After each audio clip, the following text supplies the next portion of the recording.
7th Avenue Theater with Erick Castillo about to go on. Erick? Yes.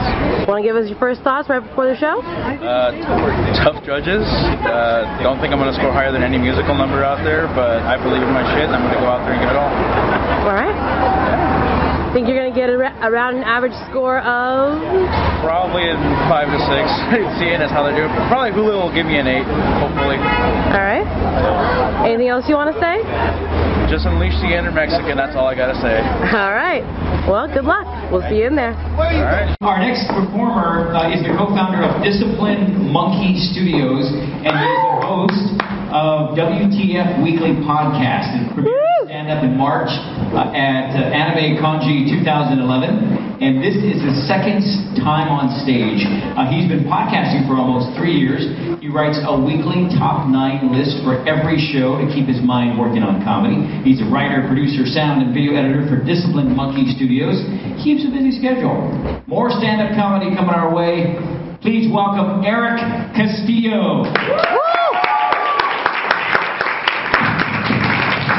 How's everybody doing tonight? Very fun. We have beautiful performances, beautiful singers, and now we're going to have to listen to me for 5 minutes. I'm very sorry. So, considering this is for the Asian American Journalists Association, I feel that for my culture, I have to share a little bit of what Mexicans do to celebrate. So if you don't mind, I must remove the mic to release a little bit of the inner Mexican in all of us.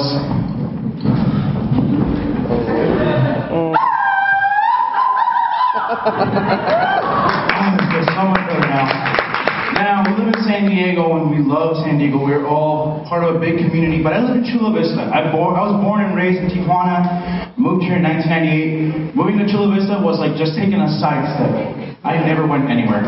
My community is still strong and big, and it's a beautiful thing. And with that in mind, living in Chula Vista is like living in Little Tijuana. And the most interesting things can always happen. Walking by my apartment on the 2nd floor, I take a step, and in the corner of my eye, I happen to see a little boy run on the back of a car. Immediately after that, a car bumps him, correct? So make it clear, he did not get hit, he got bumped by the car, kind of a sidestep. Immediately my mind was, go check what's going to happen. I grabbed my wife and I said, come on, let's go downstairs, it's going to be really interesting. She's like, why? A little kid in Chula Vista just got hit by a Lexus. It's side street telenovelas. It's gonna happen. Of course my wife gives me a dirty look. I'm like, no, he's okay. Trust me, if he would have gotten hit really bad, different direction. Instead, we run down the stairs. It took us 30 seconds to get down the stairs. On the sidewalk, 30 people are already watching the show unveil. So I don't feel that ashamed because I was upstairs in my apartment. Next thing you know, I'm standing with my wife, we're looking at everybody, and she asks, why so many people?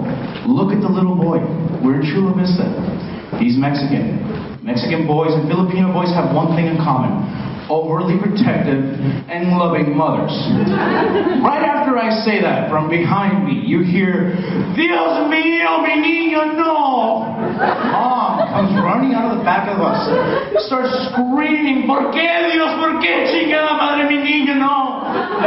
You feel for the mother. You can tell that there's love. Meanwhile, you have the dad looking at the lady who was driving the car going, hey, what the hell, man? You hit my kid! Of course, my reaction is, okay, family cares about the kid. The kid stands up, he's fine. They bring him a lounge chair, they bring him his little Game Boy, they sit him down right where he fell. Make sure that he's okay. Meanwhile, mom is going around the apartment, I need a doctor, please, no donde? Again, we're in Chula Vista. They don't live in Chula Vista. You'll get a nurse. Definitely find a nurse. Meanwhile, the police shows up within minutes, which, Chula Vista, once again. Love my community, not the best place to live though.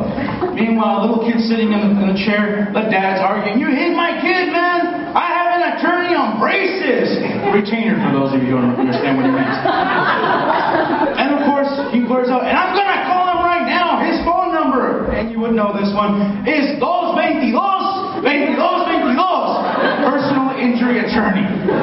Meanwhile, the mom, she's on the floor screaming, no, Dios, llévame a mí, mi niño, my poor child. I couldn't believe it. I'm sadly enjoying this. My wife goes, "You're a jerk for enjoying this." I wasn't the one out here within seconds of the kid getting hit. I had to run down a flight of stairs. I put effort into my being a jerk.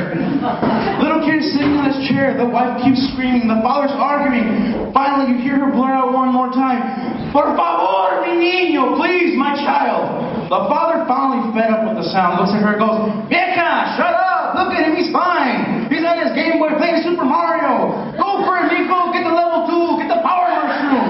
Make sure you jump and run and do that whole thing with how we got here, you know?"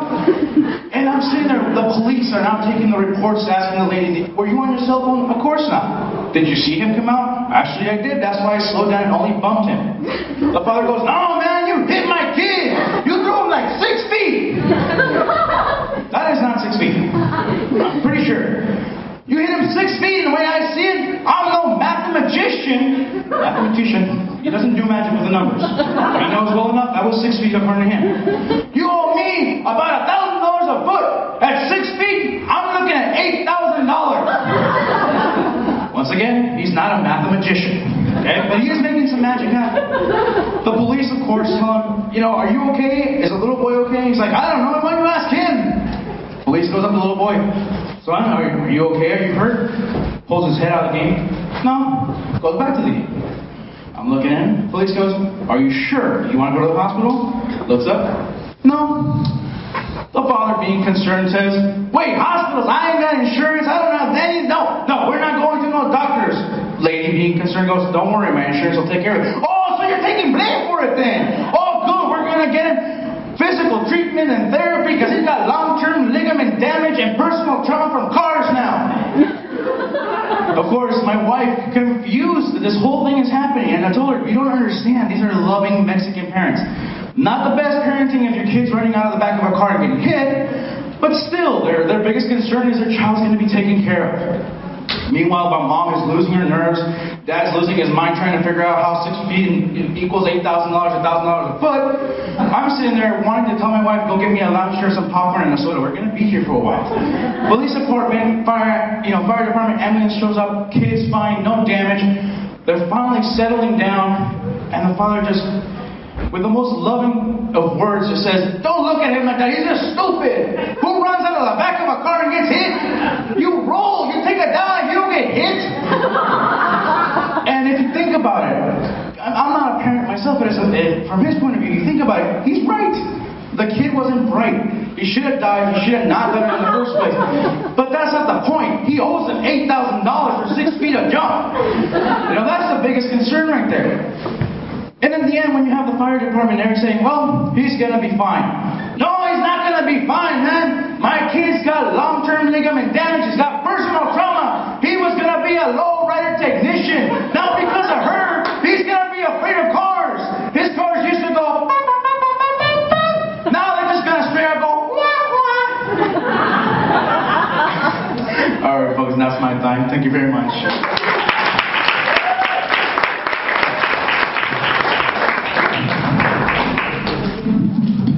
All right, let's find out what the judges think about Erick Castillo.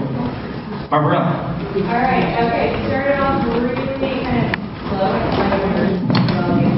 and then you had everybody got into your impersonation. Everybody was on board, and then the show was way too long. Because you came to it with the main character, I wanted to work from you, and I thought it was very good. But I think the character's great. All right, 6. Eric, good job. I agree with Barbarella. Started off a little shaky, and then you got into your story, and I was there with you on the journey. And then you did things like you would tell us a little bit like mathematician, and you would explain it to me, which I got the first time, and then you kept explaining it over and over again, and I kept going, "Wait, I already know that," and I got lost somewhere. But I thought you were really funny. Keep going at it. I'm going to give you a chance.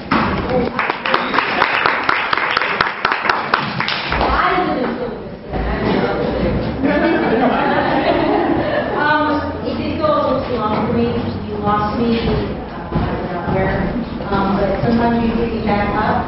When you started texting, that's when you No, lost. but it's a good story. I could relate to that story. I think I've seen that in the context. A 7. I thought it was a funny story. I think you had a good presence. You knew what you wanted to say. I think for the most part you executed well. I think it could go between a 6 or a 7, but since you did make fun of Coronado, maybe it'd be a 7. 27. Erick Castillo. Good job.